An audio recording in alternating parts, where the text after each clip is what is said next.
Nainggolan mengaku telah berkoordinasi dengan kepolisian untuk menangkap kembali 7 orang tahanan yang melarikan diri. Pihaknya juga menyelidiki terkait dugaan keterlibatan orang lain dalam pelarian itu. Ini sedang dalam perjalanan. Ini sedang pendalaman atau penelusuran. Apakah seperti yang kami sampaikan tadi di awal, apakah ada bantuan dari pihak luar termasuk dari pihak kita. Dari hasil penelusuran, ada 1 yang sudah menjadi narapidana dan 6 orang itu masih dalam status terpidana. 7 tahanan melarikan diri dari rumah tahanan kelas 1 Salemba, Jakarta Pusat pada 12 November lalu. Tahanan narkoba itu diduga kabur dengan menjebol beton saluran air dan keluar melalui gorong-gorong yang mengarah ke samping luar rutan. Tim Inafis Polres Metro Jakarta Pusat beserta tim reserse kriminal Polsek Cempaka Putih juga telah melakukan olah tempat kejadian perkara di rumah tahanan kelas 1 Salemba, Jakarta Pusat. Olah TKP dilakukan guna mengetahui jalur pelarian 7 tahanan yang kabur dari rutan itu. Tim Liputan Kompas TV.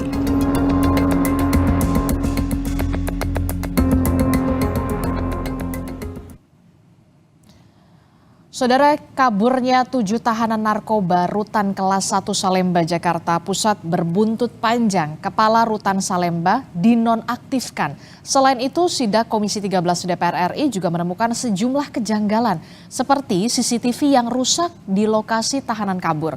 Lalu apa yang perlu dicermati dari peristiwa ini dan apa sebenarnya yang harus dievaluasi dari sistem rumah tahanan ataupun lapas di Indonesia? Kita bahas bersama dengan sejumlah narasumber. Sudah ada Menteri Hukum dan HAM tahun 2004 hingga 2007. Sudah ada Pak Hamid Awaludin. Selamat pagi. Assalamualaikum Pak Hamid. Pagi. Waalaikumsalam. Ya, kemudian juga di studio ada peneliti dari Center for Detention Studies atau CDS, Mas Petrus Putut Pradopo Wening. Selamat pagi Mas Putut. Selamat pagi. Iya, kemudian juga sebenarnya kami sudah terus berupaya untuk menghubungi Komisi 13 DPR RI yang kita tahu kemarin sudah melakukan inspeksi mendadak atau sidak ke rutan kelas 1 Salemba, Jakarta Pusat. Tapi sayangnya sampai pagi ini belum ada yang bisa bergabung dalam dialog di pagi hari ini. Tidak apa, tapi kita ke Pak Hamid dulu selaku pernah menjabat sebagai Menteri Hukum dan HAM tahun 2004 hingga 2007. Pak Hamid, ini kan sangat disayangkan sekali begitu ya. Saya mengatakan miris betul ada 7 tahanan kabur, tahanan narkoba di rutan Salemba.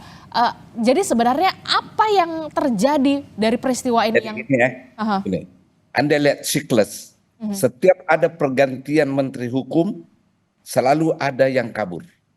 Perhatikan aja, ya. Nah, kenapa itu? Karena orang yang kabur itu selalu berasumsi kalau ada pergantian kepemimpinan di Kementerian Hukum yang membawahi lapas, itu konsentrasi ke pergantian itu kan. Itu. Yang kedua, sebenarnya 3 itu sudah divonis hukuman berat. Tapi apa efeknya ketika ada pergantian kepemimpinan sama tahanan yang kabur? Patternnya menurut Anda sama. Nah, efeknya apa? Mengapa ini bisa terjadi?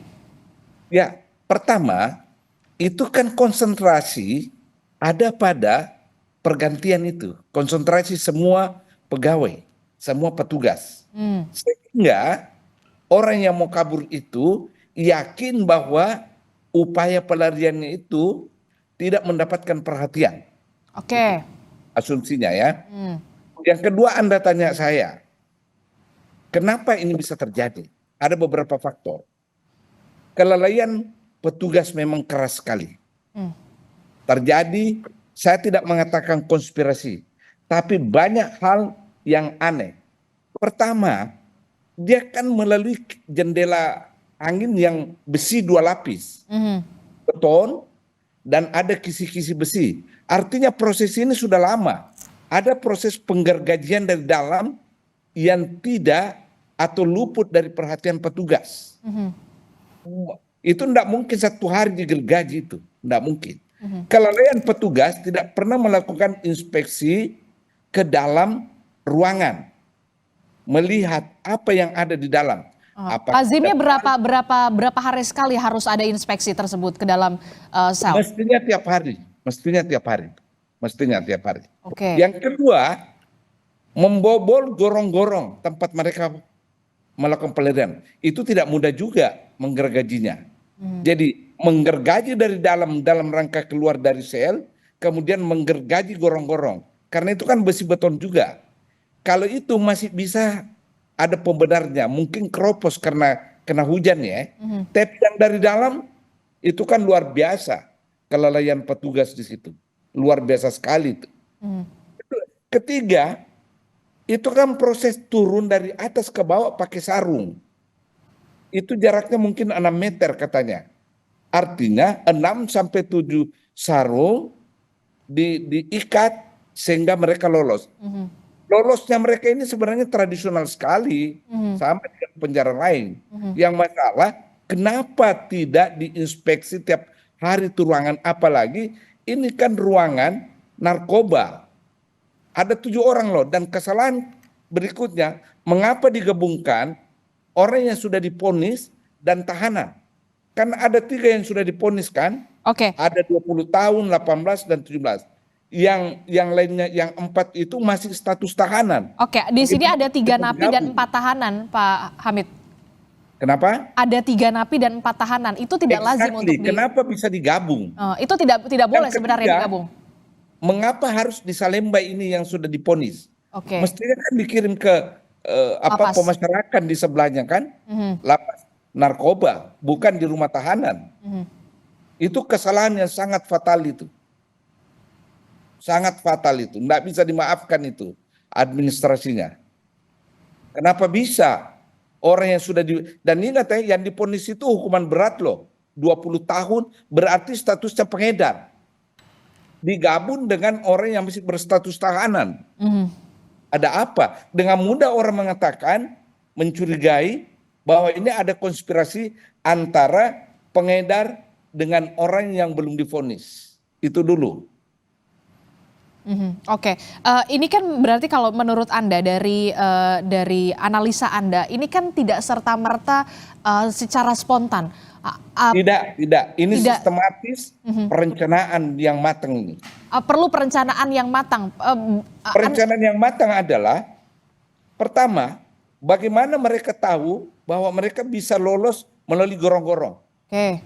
Jalurnya mereka tahunya dari mana? Itu yang informasi dari mana begitu ya, sampai ada gorong-gorong yang keluar dari situ. Ya, pasti mereka bisa dengan mudah bolak-balik ke sana melihat kemungkinan menggergaji besi gorong-gorong.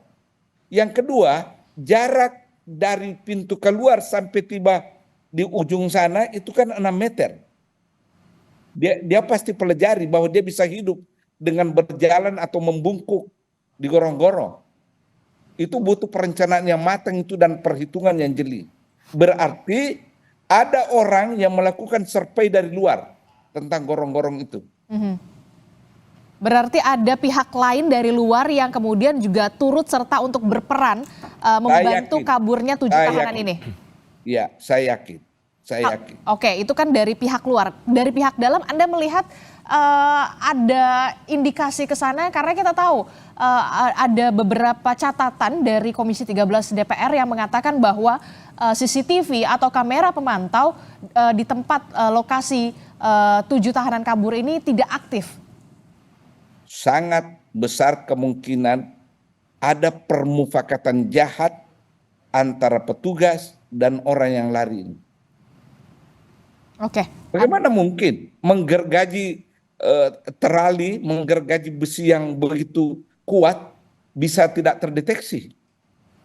Kan mestinya setiap petugas itu selalu melakukan inspeksi, penggeledahan di dalam kamar kan, kemudian infrastruktur, termasuk jendela-jendela.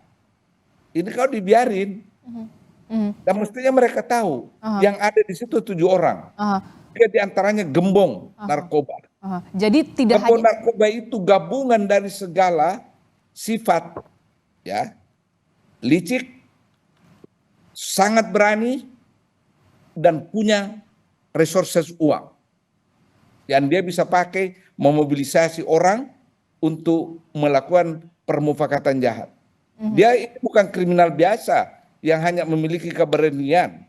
Ini status narkoba itu, penjahat narkoba itu licik, berani dan cerdas dan punya uang. Istilahnya kasta paling tertinggi lah ya, Pak Hamid. Ya, kasta paling tinggi dalam kejahatan. Oke. Yang pengedar ya, yang pengedar. Untuk gembongnya, Anda melihat ini tidak hanya soal kelalaian, tapi ada indikasi pembiaran di sana? Pasti ada pembiaran. Karena durasi waktu yang dia pakai pasti tidak singkat. Dia biarkan. Oke, baik. Kalau Mas Putut sendiri, apakah Anda sepakat soal adanya waktu yang kemudian dipersiapkan, termasuk juga ada pihak luar yang turut serta berperan untuk ikut membantu di aksi 7 tahanan yang kabur, dan juga kalau kita melihat profiling ke-7 tahanan yang kabur ini adalah narkoba, begitu salah satunya adalah gembong narkoba, mereka punya resources yang kuat. Bagaimana dari analisa Anda?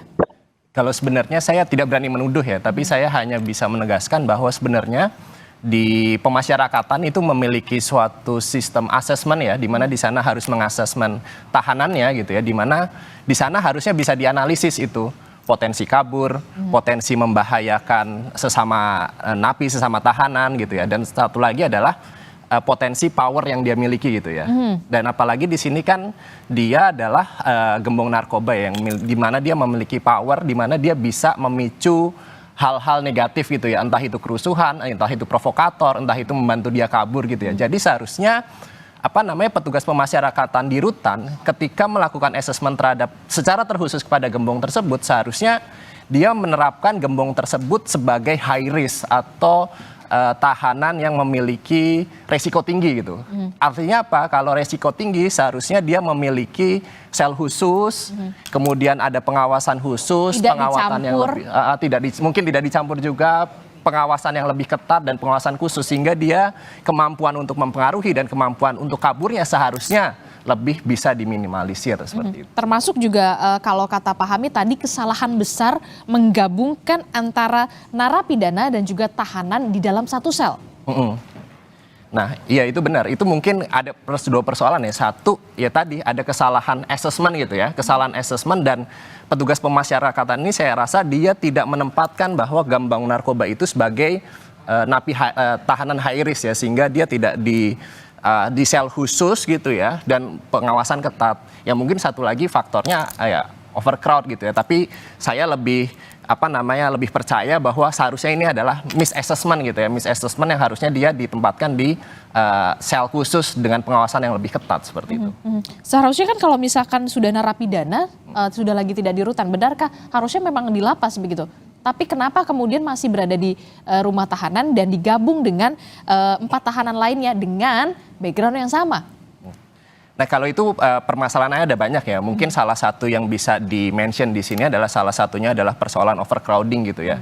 Nah persoalan overcrowding yang dialami pemasyarakatan saat ini itu menyebabkan lapas atau UPT yang ada di dunia, lapas ya yang sudah putus itu kelebihan hunian gitu ya dibanding kapasitasnya. Nah itu yang menyebabkan beberapa narapidana itu dipindahkan atau ditempatkan di rutan. Nah, sebenarnya ada faktor itu juga. Dan sebenarnya juga ada faktor bahwa si napi ini harus ditempatkan di tempat terdekat, entah itu dekat dengan keluarganya ataupun dekat dengan rumahnya gitu. Nah, kadang ada faktor itu juga, tapi sebenarnya yang paling menyebabkan hal tersebut sebenarnya faktor overcrowding, karena di lapas sudah sangat penuh, makanya dia ditaruh di rutan. Kalau dugaan saya seperti itu.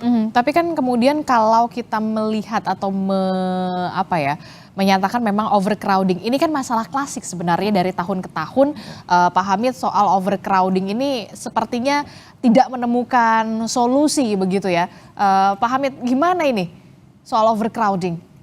Kalau overcrowding kita bicarakan itu sudah lama terjadi. Yang memang sekarang 10 tahun terakhir pembengkakan narapidana narkoba itu naik. Sekarang sudah 52%. Coba ya, jumlah narapidana kita itu kan sudah 217.000. 52% itu karena narkoba. Itulah sebabnya mengapa petugas kita harus dibekali pengetahuan tentang karakter orang-orang yang terlibat narkoba. Apa itu karakter pertama?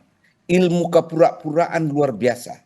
Rata-rata gembong narkoba itu kemahirannya pura-pura. Pura-pura alim, dia ke masjid atau ke gereja di dalam lapas, pura-pura baik kepada petugas, memberi santunan, pura-pura menjadi sponsor kegiatan olahraga, padahal di dalam bola voli dimasukkan narkoba dan sebagainya. Yang paling penting menurut saya, petugas kita harus dibekali pengetahuan tentang jaringan narapidana sebelum dia masuk. Dan polisi harus share ini ilmu pengetahuan. Begitu juga jaksa yang menuntutnya. Jangan petugas kita hanya dibekali pengetahuan tentang jumlah narapidana tanpa mengetahui latar belakang narapidana masing-masing, kecenderungannya gimana, dan seterusnya. Kejahatan narkoba luar biasa karena dia punya uang untuk mempengaruhi orang lain melakukan permufakatan jahat berikutnya. Jangan kompartemental penanganannya ini tahanan narkoba. Polisi jalan sendiri, kemudian orang lapas karena merasa domainnya kalau sudah masuk lapas tidak mau diganggu, dia harus terbuka dengan seluruh aparat penegakan hukum lainnya dari lembaga lain. Tapi kemudian begini, Pak Hamid, faktor overcrowding ini bisa tidak berpengaruh besar begitu ya terkait dengan tidak terpantaunya tahanan secara maksimal. Kalau kita lihat, kalau tidak salah ya informasinya, rutan Salemba itu 1.500 penghuni. Tetapi kemudian kini dihuni sampai 3.000. Berarti satu petugas ini bisa harus mengawasi 100 lebih narapidana ataupun tahanan. Inilah yang kemudian bisa menjadi celah mengapa tidak bisa terpantau secara maksimal. Ya. Tapi kan ada sistem. Saya setuju, overcrowded itu salah satu faktor. Tapi kan ada prosedur yang kalau diikuti secara ketat itu bisa meminimalisasi potensi kejadian seperti ini. Misalnya penggeledahan rutin, kemudian orang yang menggeledah itu dirotasi, jangan satu orang di tempat yang sama. Itu bisa menimbulkan permufakatan. Banyak cara yang bisa dipakai. Jadi selama ini tidak ada rotasi begitu menurut Anda kalau dari pengamatan Anda pada saat Anda menjabat dulu? Saya nggak tahu. Yang pasti pada saat kejadian perbandingannya itu adalah satu petugas menangani 190 napi atau tahanan.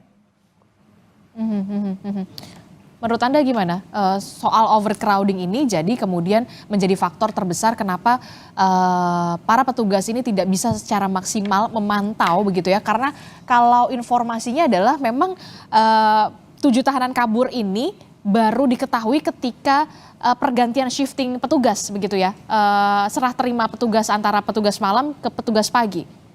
Sebenarnya kalau berbicara bahwa apakah overcrowding itu menyebabkan konsentrasi petugas itu menjadi kurang karena yang dipantau harus lebih banyak, itu mungkin iya gitu. Tapi kita tidak boleh mengatakan bahwa karena overcrowding ini dijustifikasi dalam tanda kutip dimaafkan, itu tidak bisa gitu. Karena menurut saya overcrowding ini sudah terjadi sejak lama. Jadi seharusnya petugas-petugas ini sudah memiliki backup plan, sudah memiliki berbagai instrumen untuk melakukan pengamanan di tengah situasi overcrowding. Nah, terus kemudian ada data juga bahwa data terakhir di tahun 2016 petugas pengamanan di UPT Pemasyarakatan itu sekitar 11.000. Terus kemudian saya estimasikan hari ini mungkin jumlahnya sekitar 20.000. Dan jumlah dari tahanan dan napi saat ini bisa lihat di SDP di Jenpas itu sekitar 270.000. Jadi sebenarnya kalau kita hitung kasar, sebenarnya satu petugas pengamanan itu mengawasi 15 orang.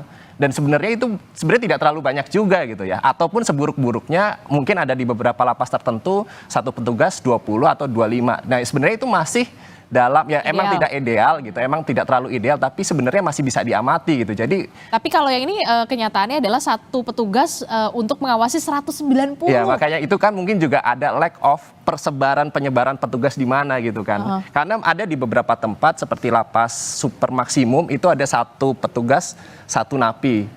Nah, di sini nih sepertinya kecolongan. Harusnya di sini karena ada tahanan yang high risk sebenarnya harusnya diperbanyak. Mungkin juga ada lag penyebaran petugas tersebut gitu. Oke, ini yang juga menjadi apa ya? Pertanyaan kita semua ya Pak Hamid ya, sebenarnya kok bisa gitu ya, kebetulan begitu ya, CCTV atau kamera pemantau ini tidak aktif, apalagi di lokasi di mana 7 tahanan kabur.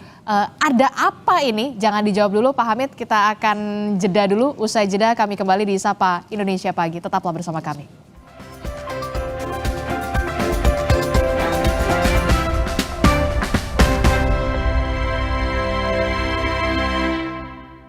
Terima kasih Anda masih bersama kami di Sapa Indonesia Pagi. Saudara masih membahas soal bagaimana evaluasi yang harus dilakukan secara cepat dan juga segera terkait dengan adanya tahanan yang kabur di rutan kelas 1 Salemba Jakarta Pusat.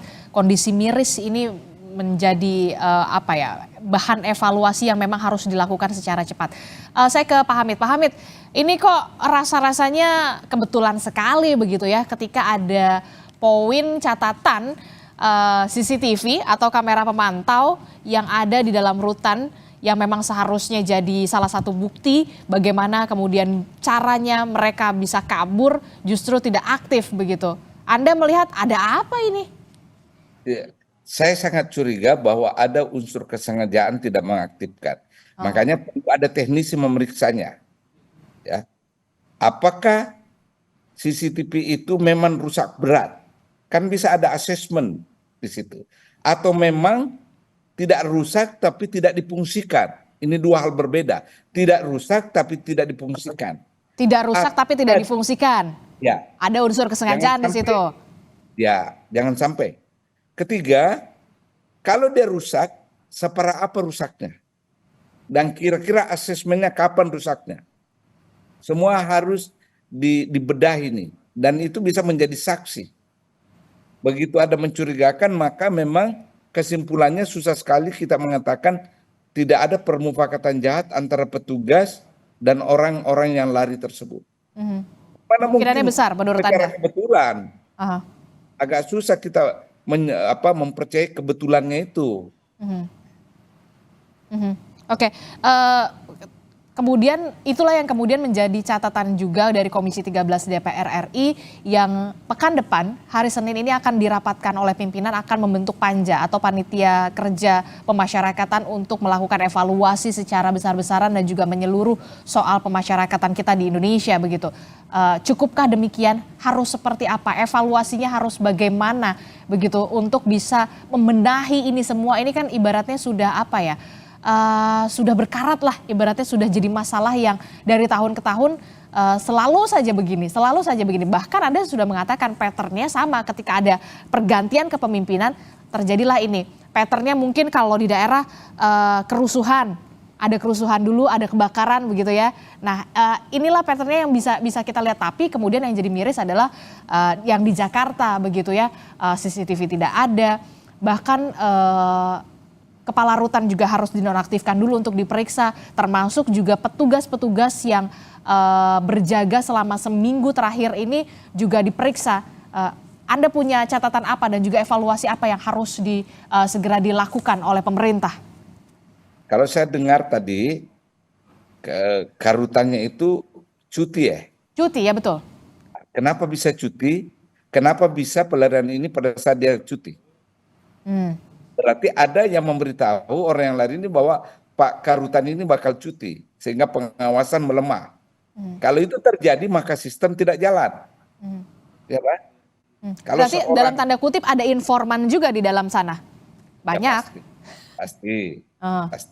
Terus? Tidak mungkin semua ini diketahui oleh lapas hanya cuti karutannya. Kok bisa ditahu? Jadi banyak rangkaian yang harus dijahit, banyak pernik-pernik peristiwa yang orang anggap kebetulan, ini kalau dijahit dengan baik, itu bisa dikonklusikan bahwa memang ada sesuatu yang terjadi. Ada alur ceritanya? Ada alur cerita, tapi harus dijahit semua ini. Nah itu dengan segala respek saya kepada polisi jagonya itu. Lapas harus terbuka kepada teman-teman aparat kepolisian mengenai masalah narkoba ini. Polisi jago. Saya harus kasih acung jempol kepada polisi dalam rangka memburu menangani masalah narkoba ini. Oke, itu kan dalam jangka pendeknya begitu ya untuk melakukan pengejaran terhadap 7 tahanan kabur. Tapi nextnya atau Nextnya adalah ilmu pengetahuan polisi harus ditularkan kepada petugas lapas oke. tentang jaringan orang yang berada di dalam, perilakunya bagaimana, semua polisi tahu itu. Jadi selama ini menurut Anda petugas di dalam sana belum mengetahui Tidak dan belum share. paham betul begitu? Saya kasih analogi saja, analogi. Pelari estafet, ya 7 orang, satu saja atau 2 orang yang kapasitasnya tidak sama dengan yang lain, itu tidak akan mungkin juara. Sama ini, polisi bagus, jaksa bagus, hakim bagus, tapi petugas pemasyarakatannya tidak bagus, maka seluruh penegakan hukum kita di bidang narkoba tidak akan berjalan. Jangan jalan sendiri-sendiri. Termasuk juga evaluasi di dalam secara teknisnya, ataukah ada rotasi atau seperti apa per Persis. 3 bulan atau apa yang harus dilakukan begitu untuk jangan sampai gini peristiwa ini terulang kembali, Pak Hamid. Ya, Pak Hamid? ya, saya Ya, dengar. Evaluasi Harus internal apa selalu yang harus ya. dilakukan oleh Pertama lapas ya. dan juga rutan? Ya, kementerian, pejabat kementerian harus rajin selalu muncul di lapas. Jangan dibiarkan lapas itu dimanage oleh petugas lapas saja, termasuk karutan ke lapas. Pejabat dari kementerian harus rajin ke bawah, supaya para petugas merasa bahwa selalu diawasi oleh kementerian. Jangan pejabat duduk di kantor terus. Oke, jangan hanya ada di depan meja tapi kemudian harus perlu turun. Nah, kalau dari CDS sendiri apa yang menjadi catatan yang harus segera dibenahi untuk bisa jangan sampai begitu ya peristiwa ini kembali terjadi begitu ya. Apalagi patternnya ya sebenarnya bisa dilihat begitu, diprediksi ketika ada pergantian kepemimpinan pasti saja ada peristiwa semacam ini. Oke. Kalau yang pertama ya menurut saya tadi udah benar ya, controlling di mana sebenarnya harusnya ada controlling dari Kanwil gitu ya, harusnya ada controlling dari Kanwil ke ke UPT gitu ya, itu yang pertama. Yang kedua adalah perbaikan terutama SOP dalam menangani tahanan-tahanan atau napi-napi yang high risk gitu ya. High risk dalam artian adalah mereka memiliki power yang besar gitu, memiliki power yang besar di mana bisa jadi ini tidak menuduh juga, bisa jadi ada juga mantan anak buahnya di dalam. Terus bisa jadi dia bisa mengancam petugas pemasyarakatannya gitu. Nah, itu harus ada SOP yang baik gitu agar ketika petugas pemasyarakatan atau kepala rutan berhubungan dengan tahanan itu berhubungannya dengan sehat dan memiliki komitmen gitu. Jangan sampai petugas pemasyarakatannya justru malah ketarik oleh si tahanan itu karena dia memiliki resource. Nah, itu harus ada pengaturan yang lebih baik. Nah, terus kemudian yang ketiga about ya ini dukungan tadi dukungan soal infrastruktur yang lebih baik ya, terutama Kemen IMIPAS ya, mungkin harus melakukan pemetaan terhadap mana saja nih lapas yang harus dibuat infrastrukturnya sangat baik gitu ya. Misalnya infrastruktur mulai dari penggeledahan, misalnya ada X-ray, mulai dari pembenahan ulang pola bangunan menuju smart prisons gitu ya, di mana menggunakan teknologi tinggi gitu ya, di mana di sana supaya ada minimalisasi potensi kabur dan ya terakhir ya usaha untuk mengurangi overcrowding itu sendiri gitu ya, melalui pengurangan arus masuk dan juga optimalisasi arus keluar gitu ya. Pengurangan arus masuknya salah satunya lewat ya tadi untuk pemakai direhabilitasi gitu ya. Tapi direhabilitasinya dan di sana juga ada dekriminalisasi gitu. Jadi tidak semua. Terus kemudian ada juga pidana kerja sosial gitu ya. Jadi untuk petty crime kayak misalnya orang yang melakukan kejahatan seperti mencopet, untuk mencuri dan lain-lain itu tidak perlu masuk. Dia supaya untuk tidak ada overcrowding di situ. Dia bisa untuk pidana kerja sosial misalnya membantu membersihkan WC atau membantu membersihkan jalan, panti jompo atau lain-lain. Dan itu sebenarnya sudah itu dilakukan di luar. Itu sudah dilakukan di luar dan di Indonesia alas hukumnya baru ada KUHP 2023 dan itu baru efektif 2026. Nah harusnya ini juga dijadikan momen untuk ya tadi kebijakan terakhir mengurangi overcrowding dari sisi arus keluar gitu. Arus masuk gitu. Kalau arus keluar ya harus optimalisasi gitu. Optimalisasi, asimilasi dan integrasi di mana asimilasinya tuh bisa diasimilasi pihak ketiga gitu ya. Asimilasi pihak ketiga tuh misalnya di yayasan keagamaan, yayasan gereja atau yayasan sosial. Terus asimilasi pihak ketiga di misalnya di pabrik atau dimanapun di tempat kerja, di mana napinya bisa kerja di sana terus pulang ke lapas, atau enggak si napinya ini bisa terus-terusan di yayasan tersebut. Tapi dengan catatan napi yang boleh adalah napi yang perilakunya sudah berubah dan napi yang tidak yang resikonya sudah rendah sehingga tidak membahayakan, whitelist. Nah itu bisa diharapkan bisa mengurangi overcrowding tersebut yang diharapkan ya petugasnya bisa lebih konsentrasi untuk mengawasi kayak gitu. Ini kan ya juga menjadi PR juga yang memang sudah harus ada di depan mata begitu. Tapi kalau saya menanyakan ini Pak Hamid kepada Anda begitu, sebenarnya ada nggak sih lapas ataupun rutan yang memang khusus untuk memang case-nya atau kasusnya itu memang untuk narkoba? Karena tadi Anda melihat ada dong. Itu lapas narkoba di sampingnya rumah tahanan. Ada dong. Di Cipinang ada. Ada khusus narkoba yang high risk itu. Dan itu memang harus security-nya benar-benar harus tinggi betul begitu ya, Pak? High security. Oke, terakhir menurut Anda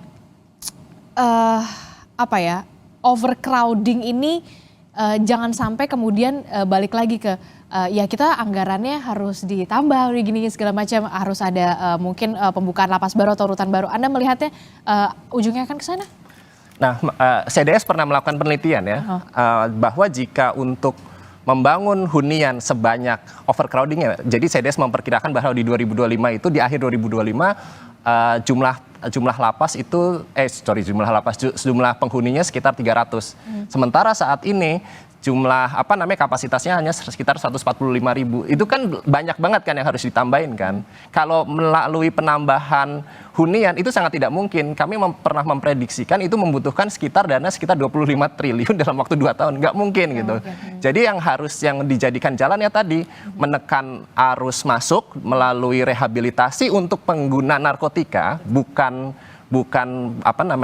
pengedar ya. Pengedar tetap di penjara tapi penggunanya direhabilitasi atau rehabilitasi. Terus kemudian petty crime ya didorong untuk kerja sosial, dan tadi satu lagi yang saya sebutkan asimilasi dan integrasi gitu yang di akhir untuk mempercepat arus keluar. Nah, itu menurut saya low budget gitu ya, low budget dan tidak ada alasan lagi, tidak ada anggaran. Cuma yang perlu dipastikan adalah karena menekan arus masuk ini bukan hanya kerja di Jenpas saja, tetapi juga kerja kepolisian, kerja kejaksaan dan pengadilan untuk menekan arus masuk itu. Jadi harus ada kerjasama seluruh pihak gitu ya. Harus ada kerjasama seluruh pihak dan juga evaluasi secara besar-besaran, jangan sampai kemudian ini menjadi pattern yang terulang kembali seperti kata Pak Hamid, ketika ada pergantian kepemimpinan pasti ada kasus-kasus semacam ini. Kita tentu saja tidak berharap ini kembali terjadi dan kita tunggu betul kerja dari polisi untuk bisa segera menangkap kembali ke-7 tahanan yang kabur dari rutan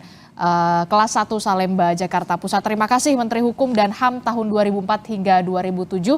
Pak Hamid Awaludin, terima kasih, dan juga ada peneliti dari Center for Detention Studies CDS, Mas Putut. Terima kasih juga telah bergabung bersama kami di studio. Selamat pagi Bapak-Bapak, sehat selalu. Assalamualaikum. Waalaikumsalam.